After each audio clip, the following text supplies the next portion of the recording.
Welcome to the Mutually Amazing podcast. I'm your host, Mike Domitrz with the Center for Respect. The episode you're about to listen to was recorded when this show used to be called the Respect Podcast, so you might hear that mentioned during this episode. Well, let's get to the show. This week's guest is Lisa Ryan. Lisa helps organizations develop employee engagement strategies to keep their top talent and best customers from becoming someone else's. She is a gratitude expert, award-winning speaker, and best-selling author of 10 books, including To Have and to Hold 101 Smart Strategies to Engage Employees. She's also past president of the National Speakers Association Ohio chapter and received her MBA from Cleveland State University. Lisa, thanks for joining us on the Respect Podcast. Well, thanks so much for having me.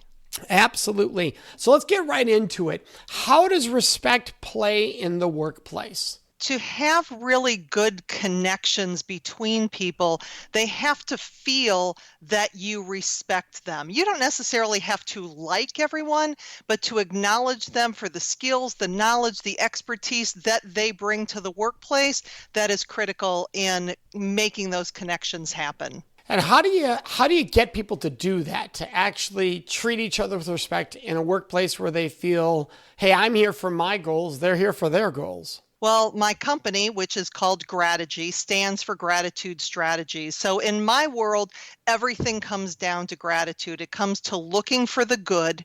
And when you start with a gratitude practice that we could spend hours talking about, but you start to look for the good in people. So say you have a person that for whatever reason you just get along with. It's like, what if I challenged you to find one good thing about that person? It's like, Lisa, there ain't nothing good about that person. All right. If you had to pick something about that person, what would it be? I don't know, she wore cute shoes yesterday.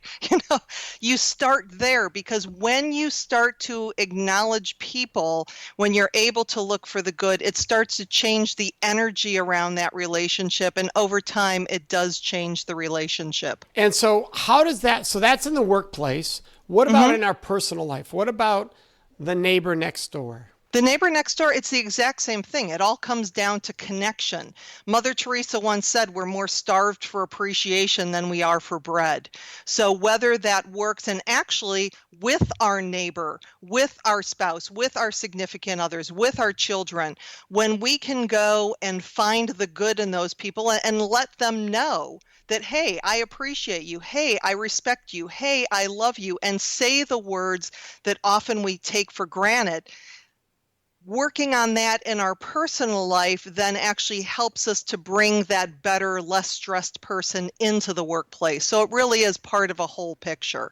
So let's say a parent's at home and they're having a rough day with their kids. The kids aren't listening. Let's say they only have one and is giving them an attitude.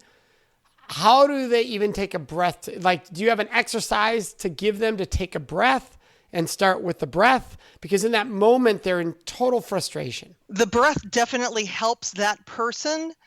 And this is not a press the easy button and everything's changed. Because the thing is that when you're tired, when you're frustrated, that's probably the wrong time to start a new practice. So we're starting before that, of changing the conversation. Let's say little Johnny comes home from school. Instead of saying, well, Johnny, how was your day today? And Johnny, of course, because we're wired for negativity, well, Billy was mean to me. Instead, Johnny, tell me something good that happened today. Now, the first time you ask Johnny for something good, Johnny's going to look at you like you are insane, like, what happened to you? Who are you? But we just start to change the conversation. Many people, and there's lots of research on gratitude, but it also works with children, that children that have some kind of gratitude practice that are trained to look for the good fare better than kids that don't. And in this immediate gratification society that we live in, when mom and dad take the time with the kids to say, okay, we're sitting down to dinner or we're getting ready for school in the morning. Let's look at something good. Let's look for those things that we can be grateful for. And over time, it becomes that habit. I had one of my clients that they started doing with their kids before going to bed. They would just do their gratitudes right before bed. And on the days the parents forget for whatever reason, their plates are full, the kids are like, how come we're not doing our gratitudes? So even at the beginning where they may be resentful, they may be, oh, this is stupid. Why are we doing this? Over time, it becomes a practice, it becomes a habit, and it starts to change those relationships. How do you get someone in the workplace to even begin to attempt at home? How do you inspire them or give them a bit of a catalyst to do that versus going, I'm not messing with this? Well, one of my favorite ways is the 30-day gratitude challenge. And this is every day for 30 days. Look for 5 ways that you can be grateful. And there's actually 5 different ways. The gratitude journal, of course, is one, writing down 5 things that you're grateful for.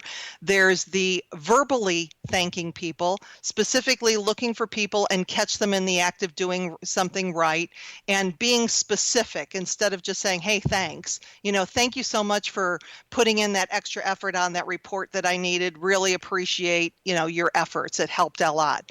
So first, writing them down verbally. Then we have the thank you note and the letter of appreciation. In the world of courting to Lisa Ryan, the thank you note is, thank you for something. Thank you for dinner. Thank you for the gift. Thank you for something. The letter of appreciation is thank you for being you. Thank you because that you're in my life. This is the difference that you make. And then the 5th way is to reflect on or meditate on gratitude each day. So getting into the habit, I used to do, and actually I've been asked to bring it back again, an official 30-day gratitude challenge where people would use the 5 thank yous a day challenge. And then the funniest part was after the 30 days were over, I was getting these emails of people saying, I'm so sorry that the gratitude practice, the 30-day challenge is over because I really liked keeping my gratitude. I'm sitting there thinking, that was part of my evil plan, that you get into the habit of doing it and then you see the difference. And not only do you see the difference, but the people that associate with you also notice the difference. I had one guy who I interviewed after the gratitude challenge, and his wife came up to him and said, what's going on with you? You're not nearly as grouchy as you used to be. So whether or not you feel the difference, other people will also notice. Well, and it's important, and we notice what we're being grateful for. What I mean by that is the compliment, telling somebody I'm grateful for this. In the workplace, when we're doing our program in corporation associations, if you ask somebody to come up and say something nice to this person, they 99% of the time will go to appearance. Mm-hmm. And that's not going to the deep heart of gratitude. That's going for like the easiest route out, and it doesn't connect with people. It's not that it doesn't connect at all, but it's in a different thing versus saying, I see you talk about your kids. You clearly are a devoted parent. That is so much more meaningful than, wow, nice top, or nice jacket or nice shoes. And so you can start to say, how can I see deeper to connect with this person in something that's meaningful? So you brought up a good example there on the project. To be grateful for the insights you brought to that project, to be that specific, is a way more powerful form of gratitude and respect than, hey, thanks for your help. Exactly. So to be the more specific and say that insight you shared right there, that was so brilliant. That helped me go down this path, and be that intentional with the gratitude can really allow it to connect human beings. Right. Exactly. Because really what gets recognized gets repeated. So when you're telling that person, thank you, your insight, the relationship that you have with your family, the fact that you share whatever it is that we're looking at actions. Because I speak to a lot of manufacturing associations where there's mostly men in the audience. And when I use accepting a compliment, I do a whole thing on the ability to accept a compliment. But the thing is, because we focus on appearance in the workplace, that can get a little hairy, with all of this. So it's focusing on the actions that person did, whether or not you like their dress or you like their, whatever they're wearing. When we're focusing on the physical attributes of a person, sometimes that can get us in trouble. Absolutely. And that's why we're brought in, is because people don't realize they are naive or ignorant. Sometimes they just don't care. Hopefully that's not the case.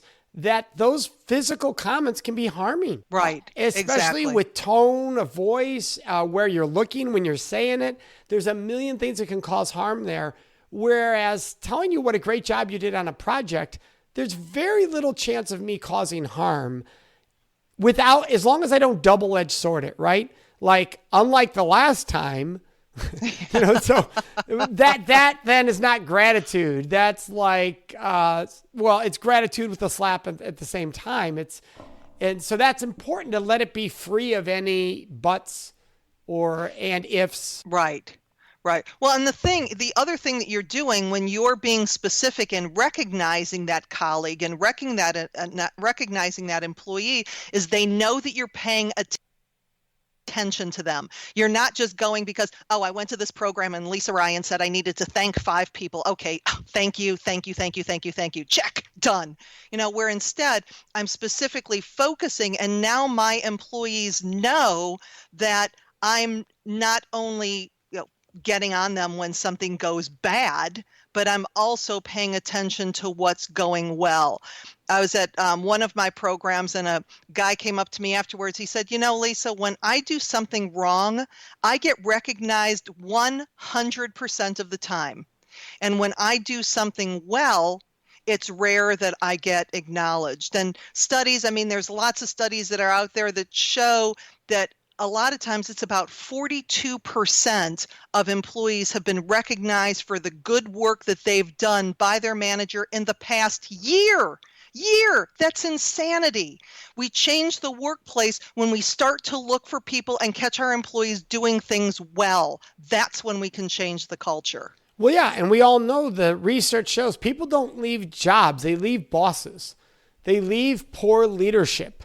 And so the question becomes, if you're listening to this, how can I be a positive leader? Even if maybe I'm I'm the lowest rank in the situation, how can I still bring positive leadership to that environment? How can I show respect for those I work with? And this becomes an important part. Now, someone will sit there and go, well, when it comes to companies and respect, it's all about the bottom dollar. It's all about profit. So how do you help that person realize respect has a lot to do with profit? With the bottom line. Because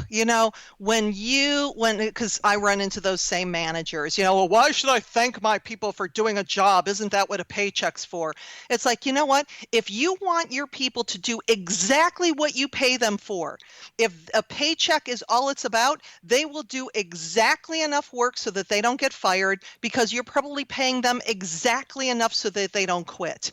If you want that employee to give you their best efforts, to have that best friend at work that Gallup says is one of the points of an engaged employee, that brings their best, that gives you their blood, their sweat, their tears, then we look for ways to acknowledge our employees. Then we look for ways, and it doesn't matter if you are at the bottom of the totem pole when it comes to the corporate ladder. Every single person in an organization can make a difference, and it's just in that language. It's I appreciate you. It's thank you. It's I respect you. I respect what you bring to this workplace.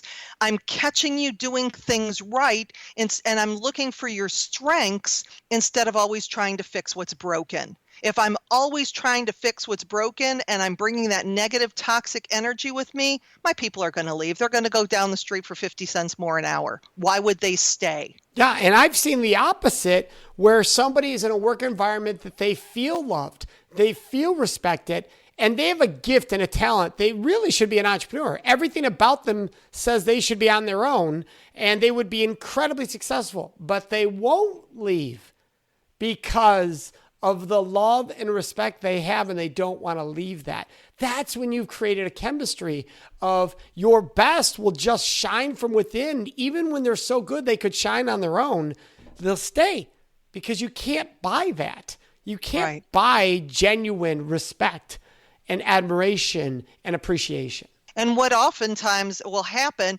is that somebody will be working at an organization where they feel loved and connected, and then they believe that all companies must be like this. So they leave that company for a better opportunity, and then they realize that they're just another number, that they're being treated like crap, that they don't have the same thing. And then we have that boomerang effect that now that employee that we love, that we trust, that we had this relationship, now they want to come back to us, and we have somebody that's already trained, that's already in the flow. And so when we don't, we're always in that grass is always greener. So if we have it and the grass is really green, we're going to think, hey, that's going to be better. And then we find out that it's not, because we're with a unique organization who is respecting us, who is treating us with gratitude. And it doesn't take a lot to do that. It just takes that sincere effort. And that's the key. It has to be sincere. Well, yeah. And I think of my friend, Sam Silverstein, he wrote a book about Happy State Bank. And it's all about the company's core values and how you live them. And this is the epitome of, do you live with respect for your employees? For years, it was always the customer comes first. Many organizations now are saying, no, our employees come first, because if our employees come first, they'll make sure the customer is taken care of. They will generally show love and care and consideration. If we're saying customer first and I have miserable employees, what are the odds that customer feels like they're first? Right. When they're in front of a miserable employee. So I think something for people to challenge themselves is to go, what are your core values in your organization? Do they bleed respect and appreciation? Do they tell us that every day we practice respect and appreciation? In your home, do you have core values for your family? And do they bleed respect and gratitude for your family member? Well, and you look at it, if you have a corporate mission statement, that you and your leadership came and you sat together and you came up with this grand plan for, this is our organization, this is who we are. If I took that to your employees and I read your mission statement to your employees, would they laugh? Yeah, right. Or would they say, yes, that is our core? Is it like the Ritz-Carlton of ladies and gentlemen serving ladies and gentlemen, that they know that to the core of their being? Or is it just words on a wall because it looks good? This is where we get the buy-in. When we live our mission, our values, when we demonstrate that, and when our employees are part of the process. Because you're right, the numbers show that. When it comes to taking care of employees first, the happier your employees are, the more empowered they feel to take care of the customer instead of jumping through a lot of hoops, that you're trusting them, that you respect them and their ability to make good decisions. That's where the emphasis needs to be, because that's how you're going to then, you're keeping your top talent from somebody else, from becoming someone else's, and that top talent's now going to help your customers from becoming someone else's as well. Yeah, and draw in more top talent, right? Exactly. If you've got all rock stars, it's easy to get another rock star because they want to be around rock stars. You see it in professional sports all the time where the superstar takes less money to go win the title with the winning team. Why? Because they want to be around winners. People will take less, will give up, will sacrifice to be part of a winning experience. And winning doesn't have to mean more money. It means that I feel like this is something special that I'm part of here. And that is priceless.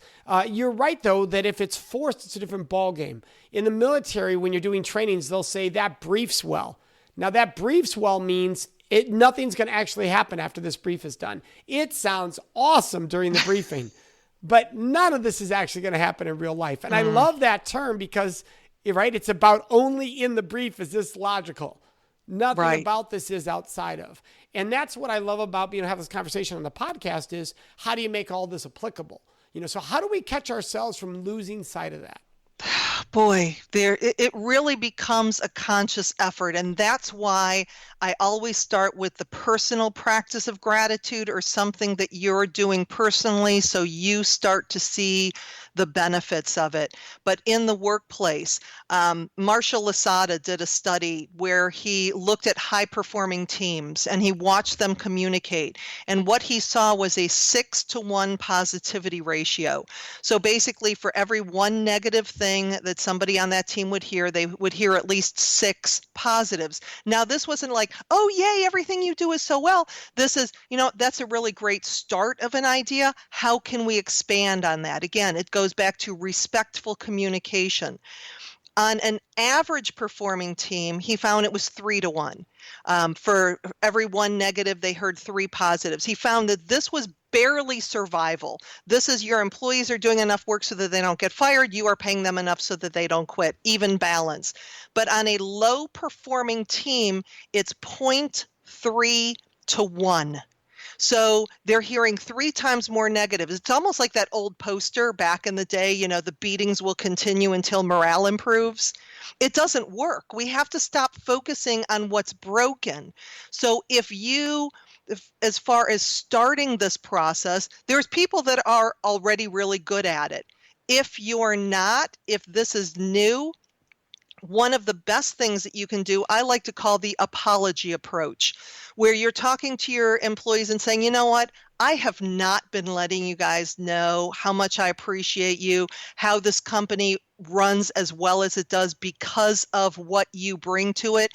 And I take responsibility and I'm going to make more of an effort, because now you've established a little bit of that vulnerability that your employees know why you're doing this, instead of that first time that you're like, okay, Lisa said that I have to start thanking people. And you go up to an employee and you say, hey, thanks so much for doing a great job. They're going to look like you like, okay, what do you want? You've never thanked me in the 25 years I've been here. What is up with you? So we start with some kind of confession, something of taking that responsibility that this is important to me. And this is important to us as an organization, that I've been, I really want to get better at it. And then the thing is that you keep doing it, because gratitude, respect is not one way. Well, I said thank you to her and she never says thank you back. Or it doesn't matter. You can't influence. The only person that you can influence is yourself. So you start to look for the good. You start to change. I had one of my clients. I don't know if he owned a John Deere dealership. Let's use that for an example. And every morning he'd walk in and he'd see Bob and he'd say, "Morning, Bob." And Bob would say, "What's so good about it?" "Morning, Bob." "What's so good about it?" "Morning, Bob." "Morning." "Morning, Bob." He never let Bob's attitude change his good morning. And even though it didn't seem like it, Bob heard him.